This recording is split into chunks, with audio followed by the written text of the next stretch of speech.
로마의 시민권을 가진 바울이 유대인의 고소로 체포되어 로마로 압송되는 과정에 그레데 섬에 이르렀습니다.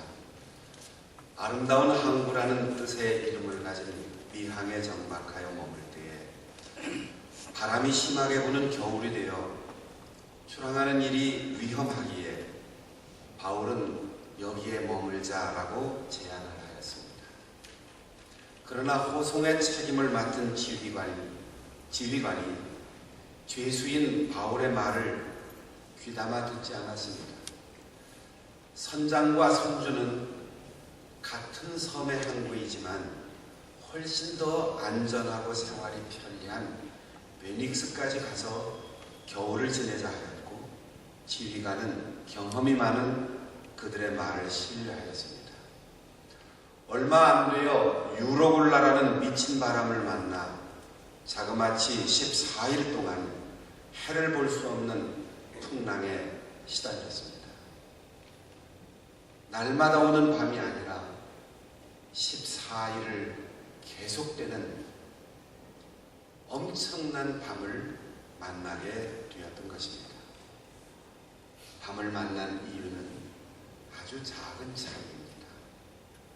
미항에서 출발해서 멀리 목적지까지 조금이라도 더 가자라는 다른 섬이 아니라 똑같은 그레데 섬에 미항에서 65km 정도 떨어진 조금 편리하고 조금 생활이 넉넉한 항구로 옮겨가자는 이 작은 차이에서 그들은 목숨과 재산을 다 잃을 뻔한 엄청난 밤의 풍랑을 경험하였습니다.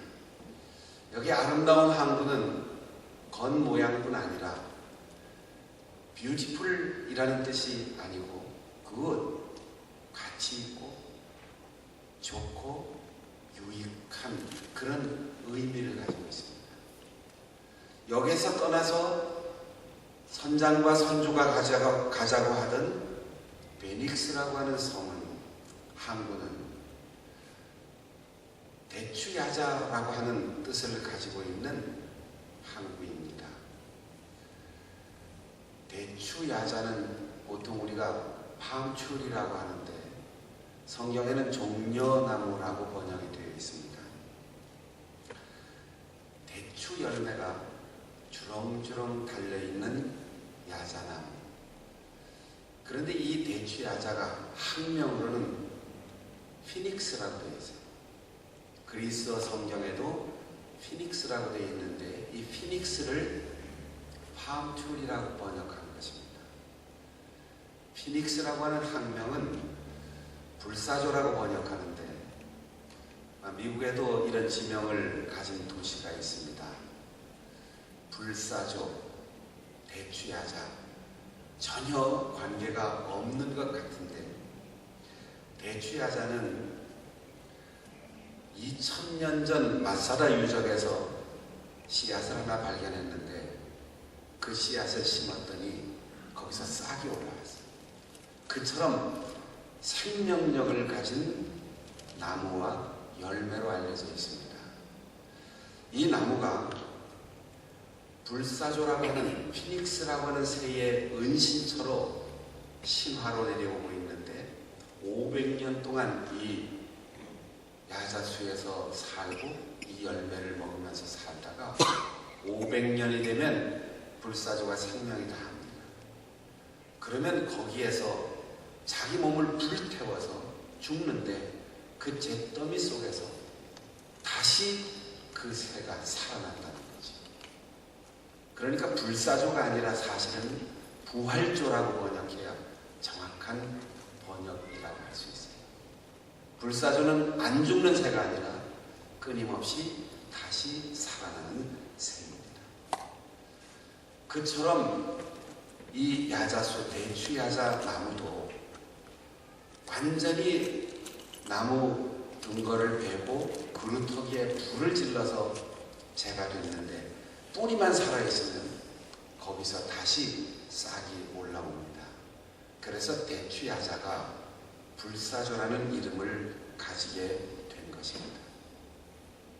가치 있는 항구에서 열매를 먹고 이 땅에서 영원히 살 것처럼 생각한 이 차이에서 그들은 인생에 다시 없는 죽음의 두려움과 공포를 경험하는 밤을 맞게 되었습니다.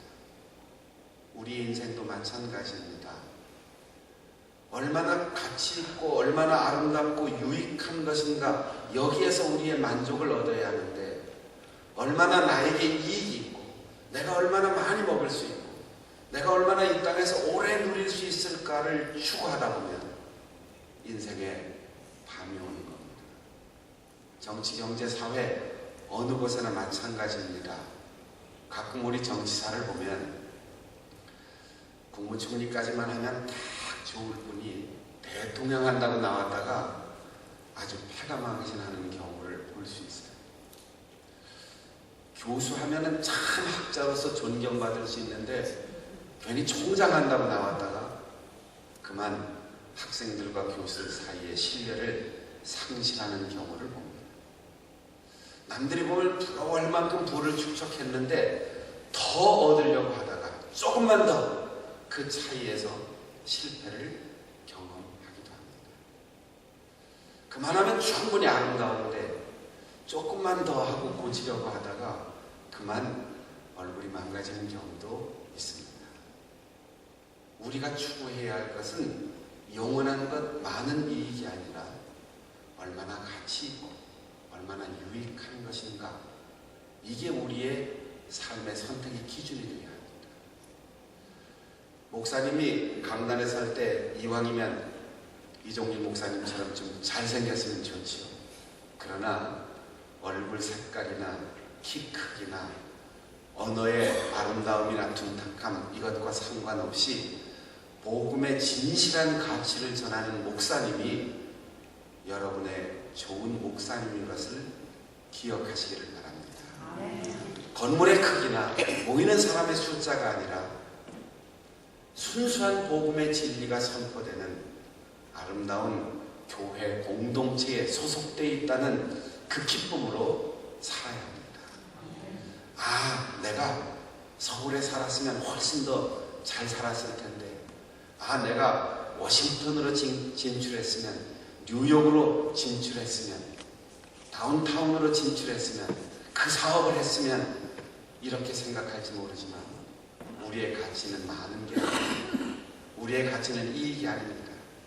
하나님이 기뻐하실까? 정말로 하나님이 원하시는 것일까? 이것이 나와 만나는 사람을 행복하게 해줄 수 있는 것일까? 이게 우리의 선택의 기준이 되어야 합니다. 죽어야 사는 것이 복음의 진리인데 우리는 더 잘 살려고 해요. 죽지 않으려고 해요. 예수님 한 분이 죽으셨기에 세상이 살았어요. 오늘날 가정이 문제가 생기는 이유는 다 살려고만 하기 때문에, 우리의 가정에 십자가를 지고 한 사람만 죽으면 그 가정은 삽니다. 교회도 마찬가지예요. 신자가 많아서가 아니고 유능한 목사가 있어서가 아니라 저명한 인사가 장로님이어서가 아니라 십자가 지는 신자가 한 사람만 있어요. 십자가 지는 장로님 한 분만 있어요. 십자가를 지고 가는 순수한 교회가 있으면 그 공동체, 그 지역사회는 살아납니다. 하나님의 사자가 그 밤에 바울의 곁에 서서 바울아, 두려워하지 말라. 네가 가이사 앞에 서야 하겠고 황제 앞에 서야 한다. 너는 또 하나님께서 너와 함께 항해하는 모든 사람들을 다 네게 선물로 주셨다라고 말했습니다.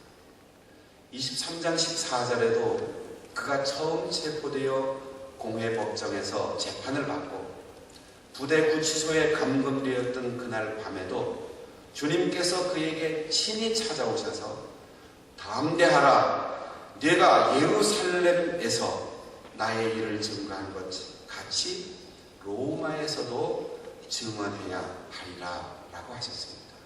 바울이 살아있는 이유는 건강관리를 잘했기 때문이 아니에요. 저명 인사이기 때문에 그에게 많은 율법의 지식이 있고 열정이 있기 때문이 아니라 하나님이 그를 통하여 하실 일이 있기 때문에 하나님께서 그를 살려주시는 것입니다. 그리스도인이 매일 매 순간 살아있는 이유는 사명 때문입니다. 그러므로 사명이 생명입니다. 인생의 밤이 오고 미친 바람과 같은 시련을 만날 때 목숨을 붙들려고 하지 마시고 재물을 붙들려고 하지 마시고 사람의 끈을 붙들려고 하지 말고 사명을 붙드십시오. 그러면 그 사명을 위하여 하나님께서 사람을 붙여주시고 재물을 주시고 권력도 명예도 지식도 그 어떤 것도 하나님께서 우리에게 허락하실 겁니다.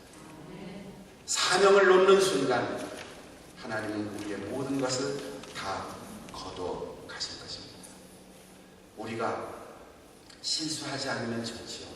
완벽하게 살아갈 수 있다면 얼마나 좋겠습니까?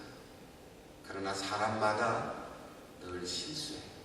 잘못 판단할 수 있어요. 어려움을 만날 수 있습니다. 인생의 밤은 옵니다. 그러나 그 밤을 만났을 때 어떻게 대처하느냐에 따라서 인생의 밤이 길어질 것인가? 인생의 밤이 실패와 죽음의 밤인가? 아니면 다시 살아날 수 있는 기회가 될 것인가? 그 선택은 사명을 붙드느냐 세상을 붙드느냐에 달려 있습니다. 사명이 있는 한 생명이 있습니다. 하나님께서는 사명을 주실 때 사명을 감당할 수 있는 능력도 주십니다. 한번 따라해 보겠습니다. 사명이 있는 한 생명이 있다. 하나님께서 사명을 주실 때 사명을 감당할 수 있는 능력도 주신다. 믿습니까? 이 믿음으로 언제 어디서나 어떠한 경우에서든 사명을 부여잡고 놓치지 않기를 바랍니다. 작년 가을에 교회 유난히 혼인예식이 많이 있었어요. 토요일마다 계속 혼인주례를 하는데 그 결혼식 축가 중에 제일 많이 들은 노래가 10월의 어느 멋진 날에 그런 노래예요. 김동규 교수가 불러서 많이 알려졌는데 눈이 부신 아침 가을보다 높은 저 하늘이 아름다워 휴일 아침이면 나를 깨운 전화 오늘은 어디서 무엇을 할까 그런 노래예요. 토요일마다 반복해서 그 노래를 자꾸 듣다 보니까 어느 날 그게 복음성가로 제게 들려오더라고요. 야 가사가 참 좋다. 저런 마음으로 노래하면서 우리 교인들이 주일마다 예배당을 찾아오면 얼마나 좋을까. 아유 또 교회 학교 교사해야 돼. 아유 또 식당 가서 또 밥해야 돼. 아유 또 보기 싫은 아무개 집사도 만나야 돼. 아유 피곤하고 졸린데 목사님 설교를 또 들어야 돼. 이렇게 오지 말고 그 10월의 어느 멋진 날에 그 노래 가사처럼 즐거운 마음으로 교회를 찾아오면 얼마나 좋을까. 그래서 주일날 제가 설교하면서 그 노래를 가사를 바꿔서 소개를 했어요. 살아가는 이유 꿈을 꾸는 이유 모두가 주님인 걸 주님 계신 세상 살아가는 동안 더 좋은 것은 없을 거야. 10월의 멋진 주일날에 이렇게 노래하면서 우리 교인들이 교회 오면 얼마나 좋을까. 제가 그렇게 가사를 잠깐 바꿔서 불렀더니 찬양대 지휘자가 저에게 왔어요. 목사님 그 가사 바꿔서 악보 만들어주세요. 우리가 한번 하겠습니다. 그래서 가사를 다 바꿨어요. 눈이 부신 아침 가을바다 높은 저 하늘이 아름다워 주일 아침이면 나를 깨운 당신 오늘은 교회가 예배해요. 이렇게 싹 바꿨죠. 그리고 작년 10월 마지막 주일날 우리 찬양되는 이 노래를 찬양으로 만들어서 불렀어요. 여러분, 우리가 살아있는 이유, 우리가 꿈을 꾸는 이유, 모두가 주님을 향한 사명인 것을 기억한다면, 사명의 끈을 놓치지 않는 한 주님은 우리를 놓지 않으십니다. 사명이 생명인 것을 기억하십시오. 바울은 말합니다. 그러므로 안심하라. 하나님의 말씀대로 된다고 나는 믿는다. 바울 사도가 노젓는 방법을 알아서가 아니라 돛대를 올리고 바람의 방향을 잘 타는 경험이 있어서가 아니에요. 바울 사도가 물길을 잘 알고 태풍의 진로를 알아서가 아니에요. 바울은 배에 대해서 바다에 대해서 아무것도 모르는 거예요. 그런데 그가 초죽음이 되어 있는 276명 가운데 당당하게 우뚝 서서 걱정하지 마세요. 두려워하지 마세요. 나는 하나님께서 말씀하셨기 때문에 하나님의 말씀대로 되리라고 믿습니다. 이게 설교하는 이유입니다. 이게 복음을 전하는 이유입니다. 목사가 장로님들보다 경험이 많아서가 아니고 신자들보다 세상을 더 잘 알아서가 아니고 하나님의 말씀을 알고 하나님의 말씀을 믿고 하나님의 말씀을 전할 때 그 말씀대로 될 것을 믿기 때문에 당당하게 자신있게 그리고 즐겁고 행복한 마음으로 복음을 전하는 것입니다. 위로와 희망은 바다에서 오는 게 아닙니다. 배에서 오는 게 아닙니다. 경험에서 오는 게 아닙니다. 숫자에서 오는 게 아닙니다. 권력에서 오는 게 아닙니다. 군인의 칼과 창에서 오는 게 아닙니다. 희망은 하늘에서부터 오는 것이고 희망은 말씀에서 오는 것입니다. 그렇기 때문에 교회는 혼자가 아니에요. 가끔 교회가 아니라 실족해서 나는 교회 싫어. 그러나 하나님은 좋아. 혼자서 예배 드린다고 집에서 혼자 성경 보고 혼자서 찬송하고 이런 분이 있어요. 교회가 아닙니다. 교회는 두세 사람 이상이 모여서 그 가운데 너와 나 사이에 주님께서 계실 때 교회입니다. 그러므로 주님께서 우리에게 기도를 가르쳐 주실 때도 내 아버지 하나님은 이렇게 부르라고 가르쳐 주시지 않았어요. 하늘에 계시니 우리 아버지. 우리는 기도할 때마다 언제나 내 곁에 있는 사람을 의식하면서 기도해야 합니다. 마치 배처럼 물을 떠나서는 존재 의미가 없지만 물이 배 안으로 들어와서도 안 됩니다. 교회는 세상 속에 있지만 교회가 세속화되어서도 안 됩니다. 배에 탄 인원이 276명입니다. 군인들은 현상 유지하면 최선입니다. 진급할 수 있어요. 월급이 올라갈 수 있어요. 상인은 화물을 이송해다 주면 그뿐입니다. 선원들은 사람들과 화물을 태워서 배삭을 받으면 그뿐입니다. 275명은 그렇게 살아가는 인생입니다. 그런데 바울 한 사람은 나만 사는 게 아니에요. 홀로 있지만 홀로 있는 것이 아니라 내 곁에 하나님이 보내신 천사가 있다. 이렇게 믿고 확신하는 사람입니다. 숫자는 275명이 더 많지만 그들은 다 죽은 목숨이에요. 바울 때문에 사는 것입니다. 한 사람 때문에 275명이 생명을 누리는 것입니다. 마태복음 18장 10절에 보면 예수님께서 친히 말씀하셨어요. 내 곁에 있는 작은 사람 하나도 없이 여기지 마라. 그 곁에 있는 천사들이 항상 하늘에 계신 내 아버지를 봅니다. 야곱은 아버지, 어머니, 형을 떠나서 광야에 외롭게 돌멩이 하나 대고 누워 자는데 혼자인 줄 알았어요. 집을 떠날 때 하나님도 떠난 줄 알았어요. 그런데 하늘까지 닿아 있는 사닥다리를 보았고 내 곁에 있던 천사가 내 눈물과 내 아픔과 내 소원을 가지고 올라가는 걸 봤어요. 하나님께서 내가 어디로 가든지 너와 함께하리라. 이 땅으로 돌아오게 할 것이다. 너와 내 자손을 인하여 이 땅의 모든 족속이 복을 받을 것이다. 응답하는 말씀을 들고 내려오는 천사를 보았어요. 여러분, 우리가 만나서 교회 공동체에 예배의 모임이 있을 때 목사님 얼굴 보고 눈도장 찍고 가는 것, 그걸로 끝나지 마세요.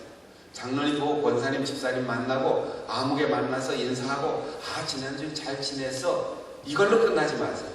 그 곁에 있는 천사를 봐요. 한 사람 한 사람 옆에 있는 소중한 천사들을 봐야 돼요.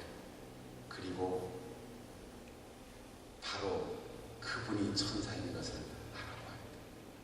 바울 곁에 있는 천사를 사람들은 보지 못했지만 275명에게 바울 한 사람은 천사였어요. 우리 주님의 충신교회 모든 성도들이 천사가 옆에 있는, 그리고 만나는 사람들에게 천사가 되는, 천사 같은 사람들이 될 수 있기를 바랍니다. 옆에 있는 분들 한번 보시죠. 그리고 이렇게 얘기해 주세요. 당신이 천사입니다. 당신이 천사입니다.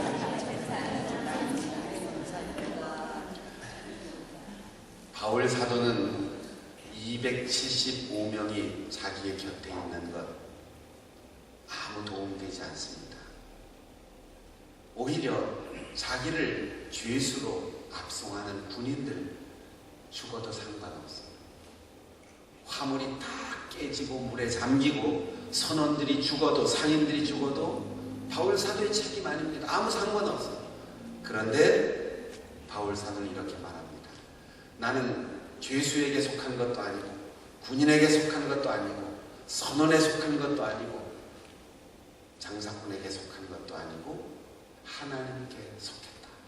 나는 하나님을 섬긴다. 여러분의 교회 이름이 바로 하나님을 섬기는 충신들의 모임입니다. 우리 속에 천사가 있는 것이고, 바로 바울 때문에 275명이 사는 것처럼 여러분들도 유력한 사람과 만나는 것, 나의 성공을 보장해 줄 수 있는 사람을 만나는 것, 줄을 잘 타는 것, 좋은 사업의 아이템을 얻는 것, 많이 배우는 것 다 중요하지만 가장 중요한 것은 사명자의 곁에 함께 있는 거예요. 바울 곁에 있었기 때문에 이들이 사는 겁니다. 제가 지금부터 10년 전에 지금 시무하는 장충단 교회에 부임했는데, 그 교회 안수 집사님 두뇌회가 하루는 찾아왔어요. 고려대학교 병원에서 교수를 하다가 5년 전에 용두동, 옛날 마장동이라고 하던 그 동네에 병원을 개업해서 5년이 됐습니다. 처음 병원을 개업할 때 컨설팅 회사에 조사를 의뢰했더니 B급이라고 하는 판정이 나왔어요. B급. A급이라도 어려운 시절에 B급 지역이다 그러면 병원 안 된다는 거예요. 성공할 가능성이 없다는 거죠. 하지 말라는 거죠. 그런데 우리 장로님이, 지금은 장로님이 되셨는데, 그때 7명의 직원과 마장동 터미널, 옛날 그 터미널 옆에 있는 2층 90평 건물을 3개를 얻어서 병원을 시작했습니다. 내과 전문의인데 건강검진 전문 병원을 세웠어요. 안 된다고 하는 그 개발되기 이전에 달동네 병원을 시작했는데 현상 유지를 하고 조금씩 제법 잘 됐어요. 돈을 좀 번다 하니까 집 주인이 5년 만에 임대료를 400%를 올려달라고 했어요. 이 집사님이 도저히 그렇게는 임대료를 못 낸다. 해마다 많이 올려줄 테니까 좀 기다려달라, 기회를 달라. 주인은 안 된다. 무슨 뜻이죠? 나가라는 거죠. 어떻게 합니까? 저한테 와서 상의를 하는데 제가 부임해서 몇 달 안 됐는데 내가 병원을 합니까? 은행을 합니까?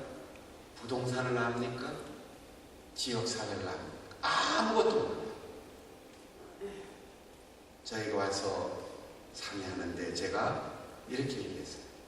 집사님 네 분 오늘부터 밤 10시에 시간을 정해놓고 우리 집사람과 나와 당신네 두 내외와 매일 기도합시다. 목사가 얘기하는 상투적인 언어 같지만 기도가 가장 강력한 지혜이며 권능입니다. 기도 외에는 다른 방법이 없습니다. 기도를 시작하는데 제가 머릿속에 출애굽 이렇게 단어가 떠오르는 출애굽.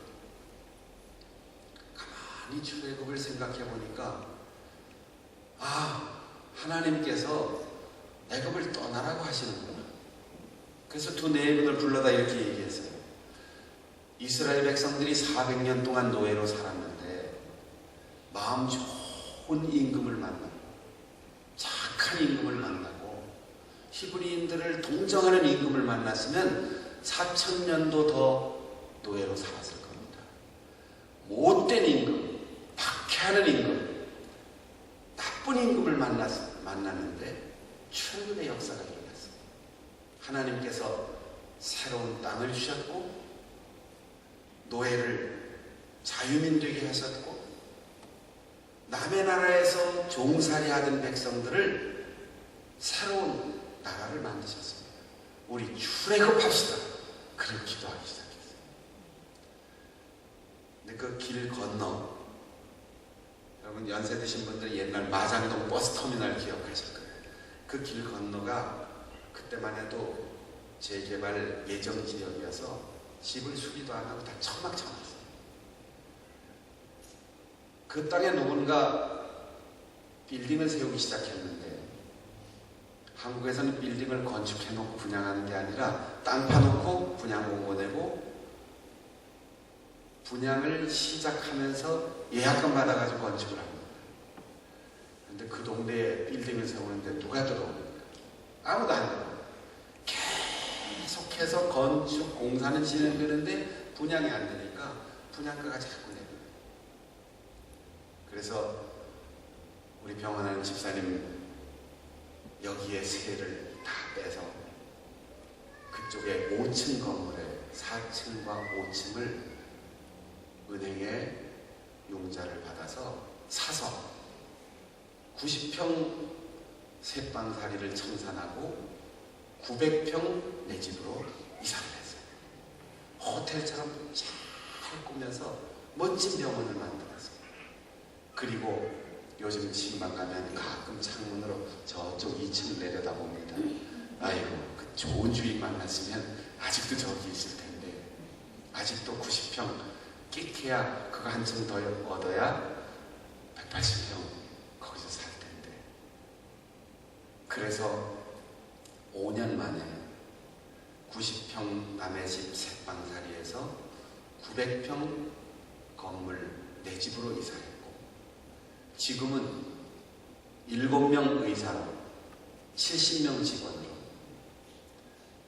법인체가 아니고 대학병원 아닌 개인 병원으로 대한민국에서 제일 큰 병원. 이번에 와 있는 동안 또 보고가 왔어요. 대한민국에 5천 몇백 개 되는 의료기관 보건복지부에서 점검을 했는데 단 한 병원 5개 항목 전체의 만점을 맞은 유일한 병원으로 선정이 됐습니다. 그 보고가 왔어요. 그리고 몇 년 후에 그 집 주인이 이제 제가 부임하고 그분이 이제 장로님이 되셨어요. 몇 년 후에 장로님이 저에게 또 찾아왔어요. 목사님, 이 빌딩 주인이 우리가 4, 5층은 다 사서 쓰고 있는데 1층을 사라고 하네요. 어떻게 할까요? 제가 부동산을 합니까? 은행을 합니까? 병원을 합니까? 그래, 장로님 그 1층이 필요하세요? 지금은 안 필요한데 자꾸만 늘어가니까 얼마 후엔 필요할 것 같은데 그럼 사시죠. 주인이 28억 원을 달라고 하는데 너무 비싸요. 장로님은 얼마면 사시려고요? 24억이나 25억이면 내가 사겠는데 28억은 너무 비싸요. 제가 아무것도 모르는 사람 28억이라도 장로님 사세요. 그보다 돈 더 많이 벌면 되지. 사라고 그랬어요. 그랬더니 우리 장로님이 사겠다고 그 주인한테 의사표현을 했습니다. 가격은 얘기를 안 했어요. 사겠다는 의사표시를 하고 며칠 후에 그 주인이 급하게 보자고 연락이 왔어요. 저는 기도하고 있었죠. 그런데 이 건축하고 병원은 잘 되는데 요 사이가 분양이 잘 안 돼서 빚을 못 갚으니까 은행에서 경매 처분하겠습니다 하고 통지가 날라온 거예요. 주인이 급하잖아요. 우리 장로님에게 은행 빚이 지금 20억이 있는데 요것만 갚아주면 1층을 남겨주겠다. 그래서 흥정 한 번 안 하고 말을 안 건네놨으면 안 되는 거죠. 사겠다라고 의사표현했는데 20억만 주면 좋겠다. 그래서 하나님이 흥정해 주시니까 28억이 24억만 해도 사겠다는데 20억을 해주죠. 그래서 지금은 1000평이 넘어갔어요. 자, 땅이 넓어져서 복이 아니고 사람이 많아져서 복이 아니라 그 건물, 병원, 은행 우리 장로님네가 다 잘 알아요. 그러나 내일 일은 몰라요. 그래서 세상의 것 아무것도 모르는 담임 목사에게 와서 상의하고 담임 목사가 하십시오 라고 하는 대로 했더니 하나님께서 은혜를 주셨어요. 여러분, 사명자와 함께 가는 길에 행복이 있습니다. 아멘. 교회와 함께 가는 길에 은혜와 축복이 있습니다. 우리는 넌 죽어도 내가 살아야지 이게 아니라 너를 살려야 내가 산다. 너 죽으면 나도 죽는다. 그래서 죽어도 같이 죽고 살아도 같이 사는 공동 운명체. 이게 바울이 탄 배이고 이게 주님의 충신 교회입니다. 여러분은 어디에 소속되어 있습니까? 바울이 이렇게 말합니다. 내가 속한 하나님, 내가 섬기는 하나님, 그분께서 여러분 모두를 나에게 선물로 맡겨주셨다. 바울 사도의 가슴은 참으로 넓었습니다. 그 죽음의 위기, 인생의 밤에도 죄수, 군인, 상인, 선원 모두를 품고 그들을 살립니다. 사명자는 더불어 살리는 존재입니다. 제 휴대전화 컬러링이 아주 오래전부터 저한테 전화를 걸면 나오는 노래가 있어요. 제가 청년 시절부터 좋아했던 노래, 험한 세상에 다리가 되어, 사이먼과 가펑클 노래인데, 내가 다리가 되어 거친 물결 위에 내 몸을 눕혀 너를 맞아줄 거야. 우리는 거친 물결에 헤엄쳐 혼자 살아나는 외로운 수영선수가 아니에요. 내 몸을 눕혀서 수많은 사람을 살리는 험한 세상의 달입니다.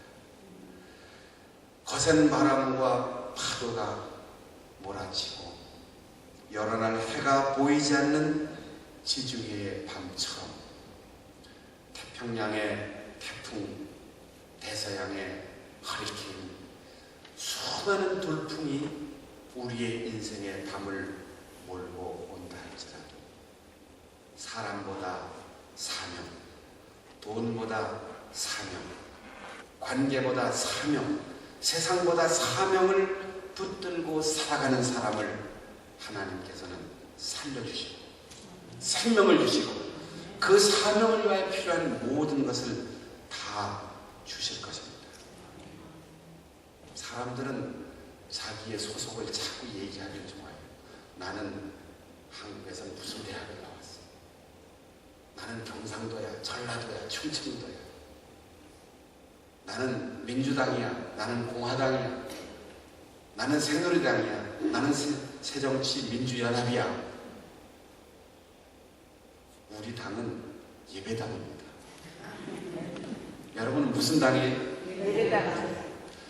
괴로우나 즐거우나 잘되나 잘못되나 슬픈 일이 있거나 기쁜 일이 있거나 예배당에 와서 무릎 꿇고 내가 속하는 하나님, 내가 섬기는 하나님, 천사 같은 믿음의 식구들, 천사처럼 두려워 말라, 내가 너와 함께한다, 사명이 있는 한 죽지 않는다 말씀을 전하는 목사님의 얼굴을 볼 때마다 여러분의 생명의 삶, 우리의 직업이 뭡니까? 살리는 직업. 여자분들에게 가끔 물어보면 뭐 하십니까? 아이고, 전문직이 없는 분들은 되게 그냥 집에서 집에서 살리네. 살림이 뭐죠? 살려주는 거죠. 이 세상에 가장 소중한 직업이 여성의 살림이에요. 내가 밥 먹여서 우리 남편 살리고, 내가 등 두드려서 우리 아들 살리고, 우리 딸 살리고, 내가 빨래하고 옷 입히고, 내가 청소하고, 그래서 우리 집안 내가 살린다. 그러니까 여자분들이 전문 직업을 갖지 않았어도 직업이 뭡니까? 뭐 하십니까? 딱 나가게 다 살리면 된다. 내 손으로 우리 남편 살리고, 내 손으로 우리 자식 살리고, 내 손으로 우리 교회 살리고, 내 손으로 우리 목사님 살려드리고, 기 살리고, 힘있게 목회하고 힘있게 살아갈 수 있도록 우리의 가족을 살립니다. 내 직업은 살립니다. 이렇게 당당하게 이야기하죠. 여러분들이 언제 어느 때 이곳에 왔는지 다양한 거예요. 그러나 LA 공항에 내리는 그 순간 천사들이 사는 이 도시, 엔젤의 도시에 여러분들이 찾아갔습니다. 사람은 나를 실망시키고, 때로는 상황은 좋지 않고, 때로 실패하고, 때로 힘들고, 자식 때문에 속 썩고, 남편 때문에 속 썩고, 부모 때문에 힘들고, 사업 안 돼서 어려워도 그 인생의 밤에 사명을 붙들고 예배당에서 무릎 꿇고 기도하는 동안 천사를 만나, 여러분을 만나는 사람에게 천사가 되어지는 천사의 도시에서 주님을 충성스럽게 섬기는 우리 모든 성도들이 되시기를 바랍니다. 기도하겠습니다. 하나님 아버지, 감사합니다. 우리로 하여금 바울 사도처럼 인생의 밤을 만나도 결코 낙심하지 않고 마지막 순간까지 내 곁에 계신 하나님의 사자를 발견할 수 있게 하시고, 맨 먼저 사명을 붙들고 그 사명자와 함께 사명의 길을 걷게 하셔서 사명이 있는 한 결코 하나님께서 우리를 버리지 아니하심을 확신하며 살아가게 하여 주시옵소서. 우리 주님의 충신교회 모든 성도들이 사명을 붙들고 사명자 곁에 서서 하나님께 속한 사람으로 천사와 같은 아름다운 성도들로 살게 하시고 천사의 공동체를 이루어가게 하여 주시옵소서. 주님 영원토록 우리 곁에 함께 하시고, 나 때문에 가정이 살고, 우리 집 때문에 교회가 살고, 우리 교회 때문에 한인들이 살고, 이 지역 사회가 사는 살림의 주역들이 되게 하여 주시옵소서. 예수님의 이름으로 기도하옵나이다. 아멘.